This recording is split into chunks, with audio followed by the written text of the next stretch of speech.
Hey, good morning. Yes, it is. It's Friday, September 29th. So hopefully everybody's doing well out there. If you guys have any suggestions of stuff that you'd like to see, feel free. I'm always up to, trying to do stuff that maybe has some interest, amongst the group. But I thought I'd talk about leadership today and how I define leadership and what I see is going on today. So you first have to figure out, well, who and what is a leader, right? And for me, it's somebody that inspires others. Someone that holds people up. And if it's a job and so forth, they give the other people the credit for everything that gets done. They have a lot of confidence because they don't feel they have anything to prove to anybody. It's someone that is what I call a one-upper. And that is, if you said you had one cow, they tell you, well, I have three. Whether they had three or not doesn't matter. Why did you feel the need to say you had three cows when I said I had a cow? That's a one-upper. That is someone that has a lack of confidence. They have to be better than everybody else. A leader doesn't. A leader does not put people down. And a leader does not step over people or step on people. Now, throughout history, different people have been defined as a leader. But we're not here for a history lesson. We're here to find out who inspires you and shows confidence. And what I'm seeing today with the younger kids is that a lot of these, because I got to bring it into real world terms, a lot of these influencers that are out there today are not leaders. They aren't. They're 500 takes in a short period of time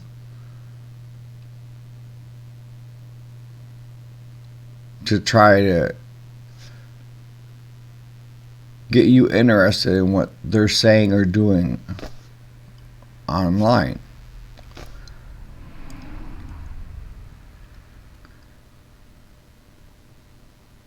Someone that takes and puts together a smash and grab and has 500,000 to 1 million followers, in my eyes, is not a leader.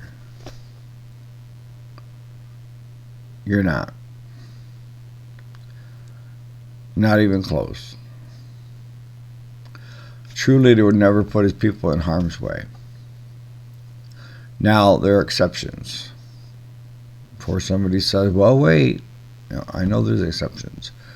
In the battlefield, with a lot of folks that served in Iraq, Afghanistan,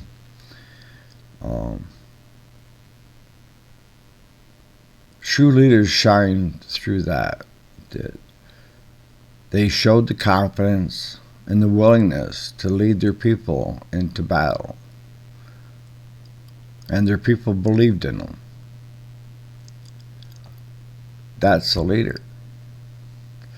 But orchestrating a flash mob or a smash and grab and not even showing up, or if you did show up, you stood on the sidelines filming it with your camera, it's not a leader. See, I think that's one of the biggest problems we have going on right now is we don't have a lot of leaders for younger people.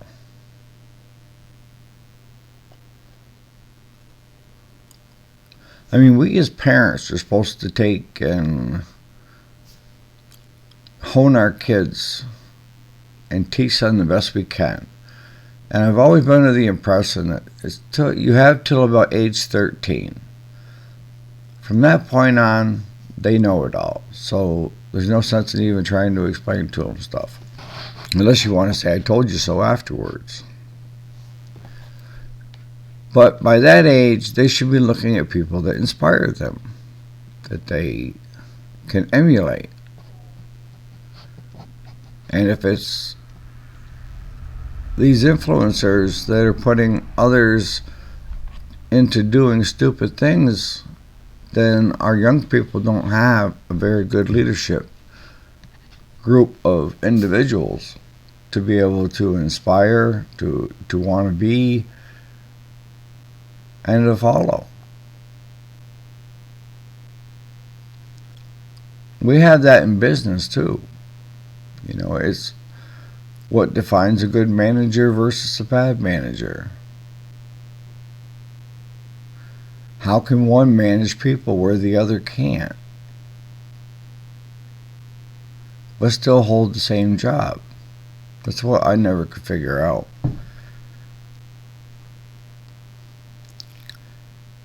And our business people that become successful leaders,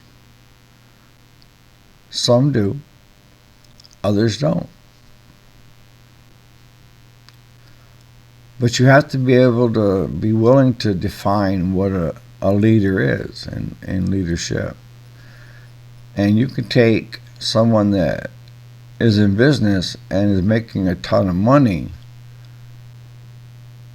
That may be in our eyes as being successful, but leadership and being a leader may have nothing to do with it. Because for me, it all depends on where are they getting their money, how are they getting their money, and on top of whose backs are they getting the money. Because we all know in business, there are good businesses and there are bad businesses. And we both know that there's good business owners and bad business owners.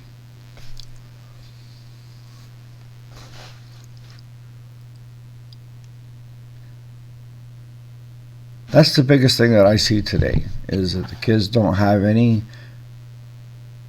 people to inspire to be. And I know you're out there, you young guys, you're out there.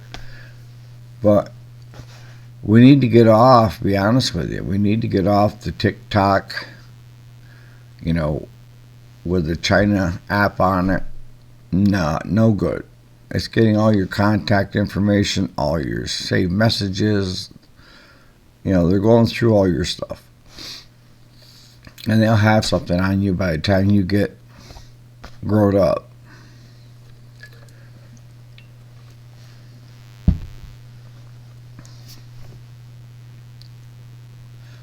So no, I wanted to kind of touch base on that because a lot of people have a different definition of what they feel a leader is or leadership.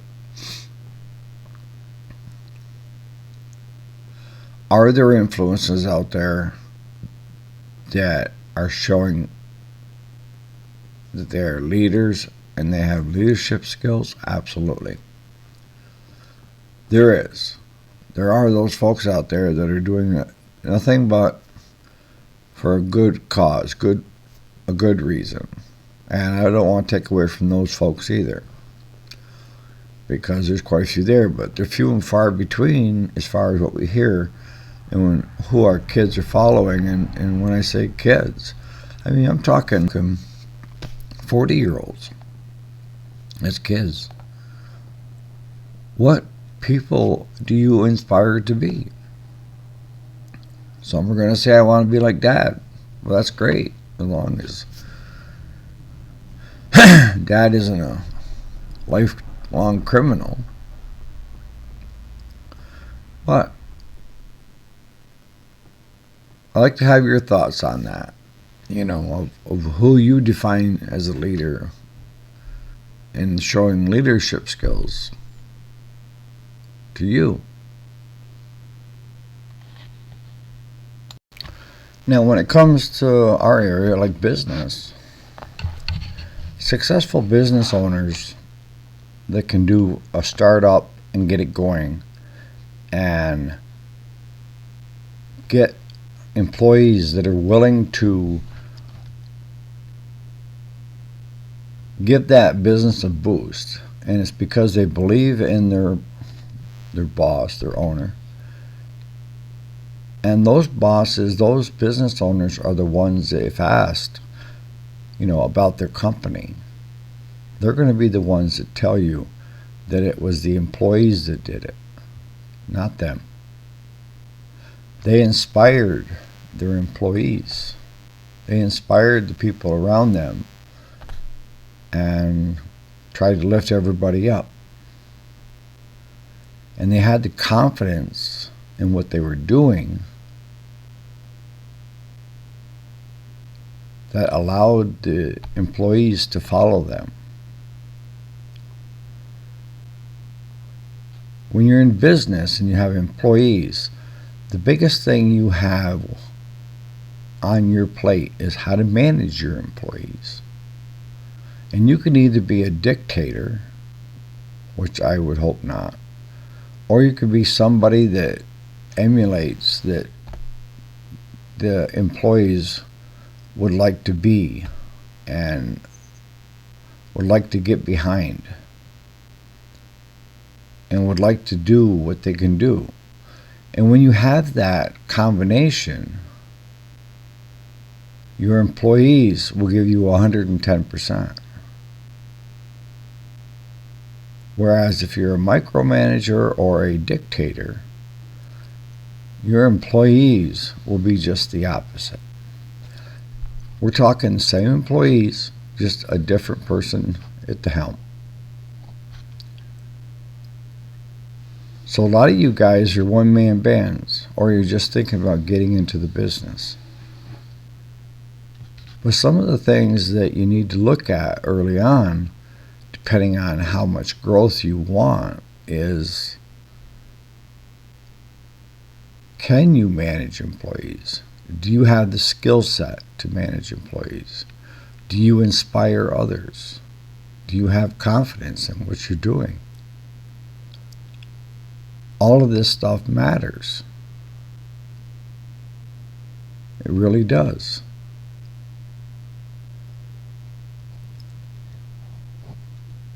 When I worked to the mines, they had come at me a number of times to be a supervisor. And I really had no interest in it. I was content doing what I was doing. I reported to one person, and I did my job.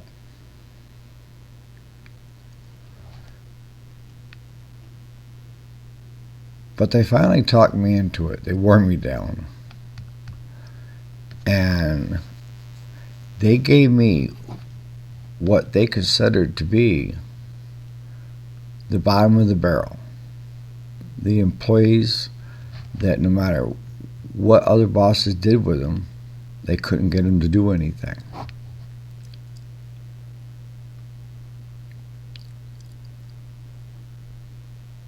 And first thing I did was I sat them down and I said, look,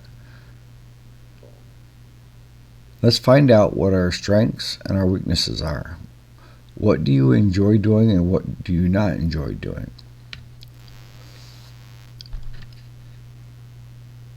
And how can we work together as a team? How can I help you become better? Simple question.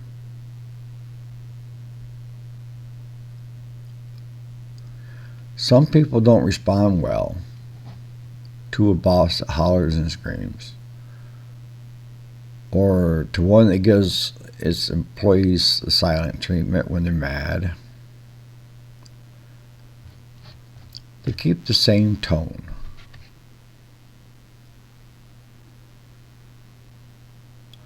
I took that group of 6 people that were, as they deemed, the bottom of the barrel, and They became a very successful group. We got a lot done because they just needed a direction and a purpose, and they needed somebody that respected them and gave credit where credit was due.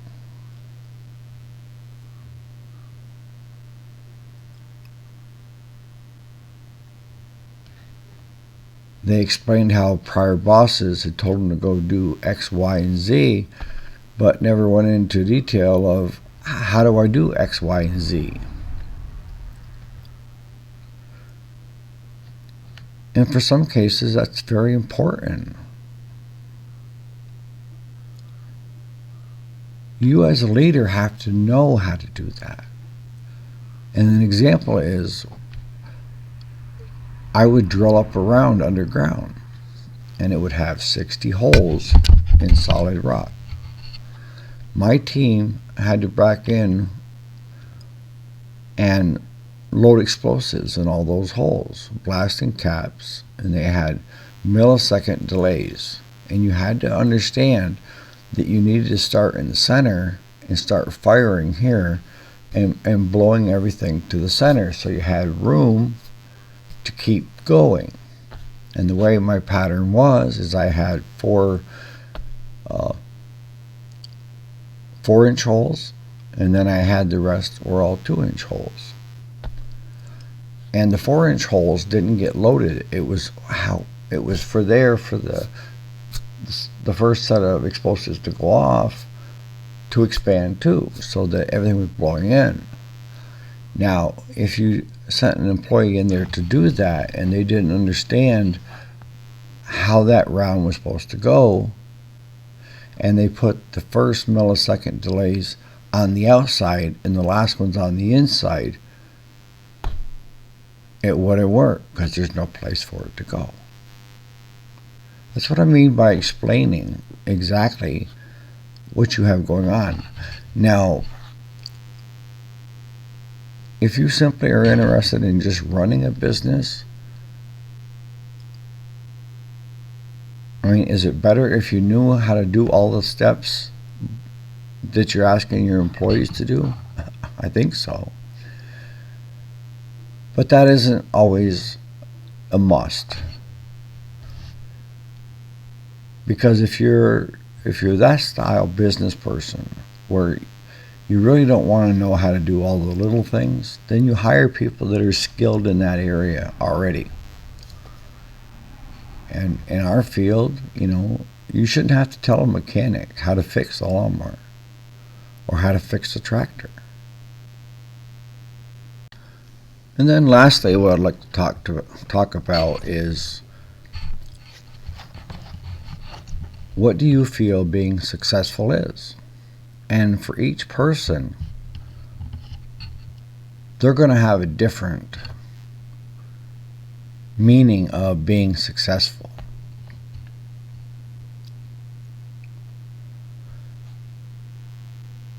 For some, successful is making $1 million, whereas for others, relationships are more important to them. And they deem success if they have a lot of friends and family and they're close. But you have to know that when you're starting a business of what is your definition of being successful? Is it being a one-man band doing repairs and at the end of the day you're not in the red? Or is it a business owner with 10 employees working underneath you and in the blue at the end of the day?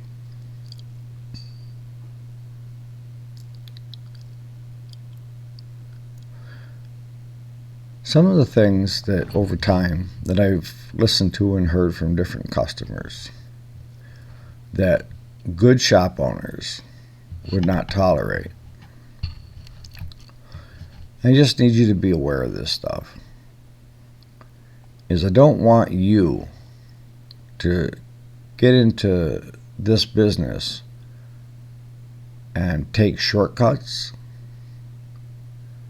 or be less than honest about the repairs that were made, the hours that were put in, the parts that were put in.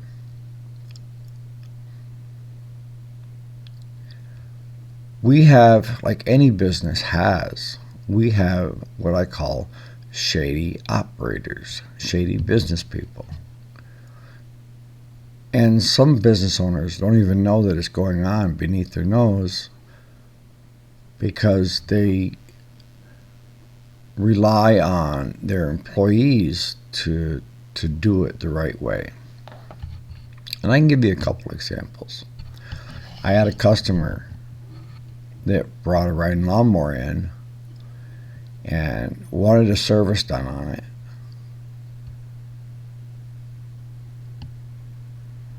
And I said, okay. So I went ahead and I did the service and presented him the bill. And he was telling me about, at a prior shop, he had written his name on the battery underneath.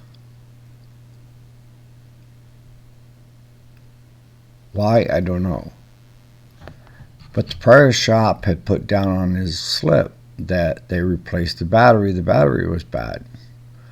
When all they did was just clean up the battery that was there and leave it in place. And they charged that customer for the battery.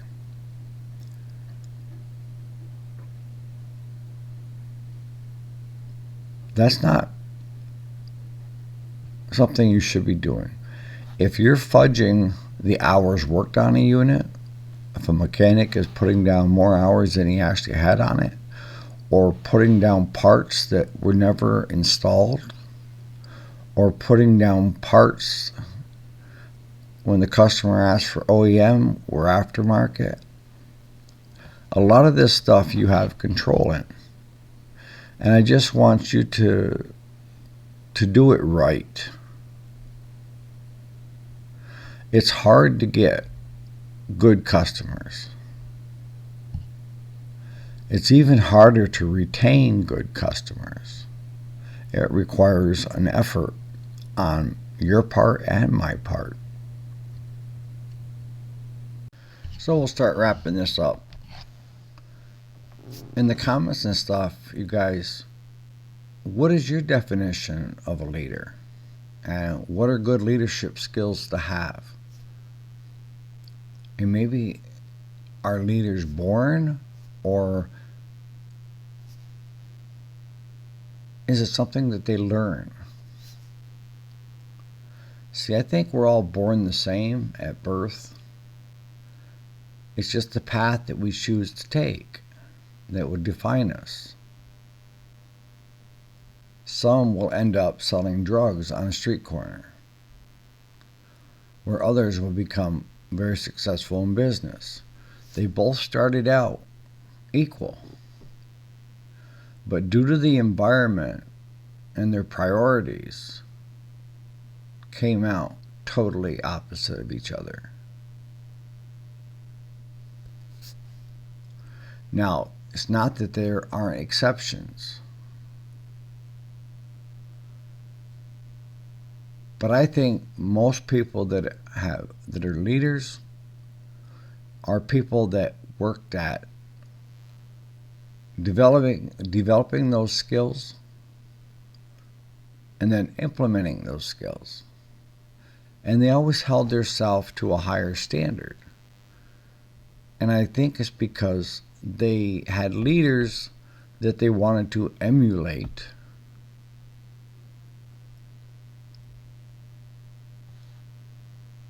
to make them a better person. That's why I was asking, because I don't know who these younger folks, and if you're 40, you're a kid, all right, to me. But who do you look up to?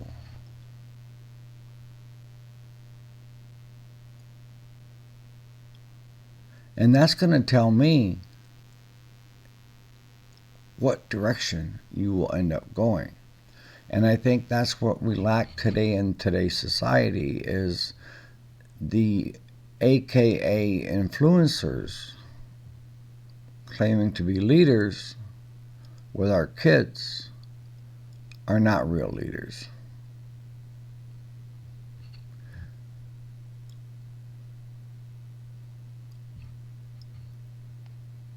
At the end of the day, for me, I'd rather be honest and go backwards than be dishonest and go frontwards. Because I feel like I took away something from my character.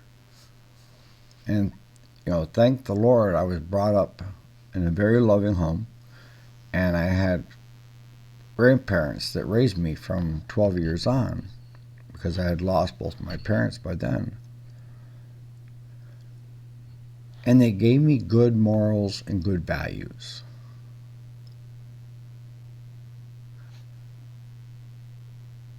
That's one of the things that I think we need to work harder on, and that is parenting. Where are the parents? And if the parents can't do it, then where are the grandparents like me? If my grandson or granddaughter was part of a smash and grab, or was someone that orchestrated that, all hell would break loose.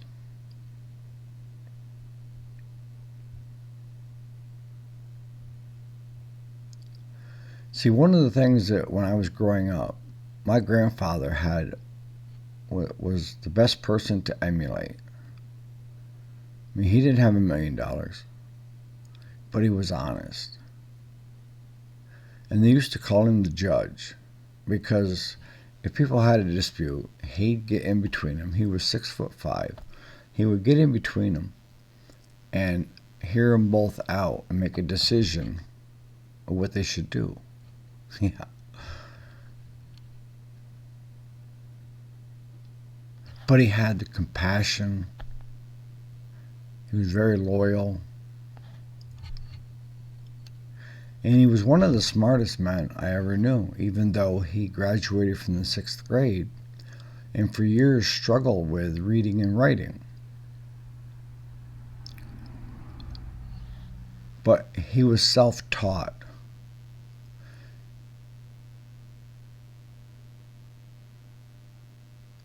He ended up being a journeyman machinist and read blueprints and so forth. And even after he retired, he used to do crosswords, the crossword puzzles. And that taught him how to spell, because he was using all these words. And by doing so, his vocabulary became a lot bigger.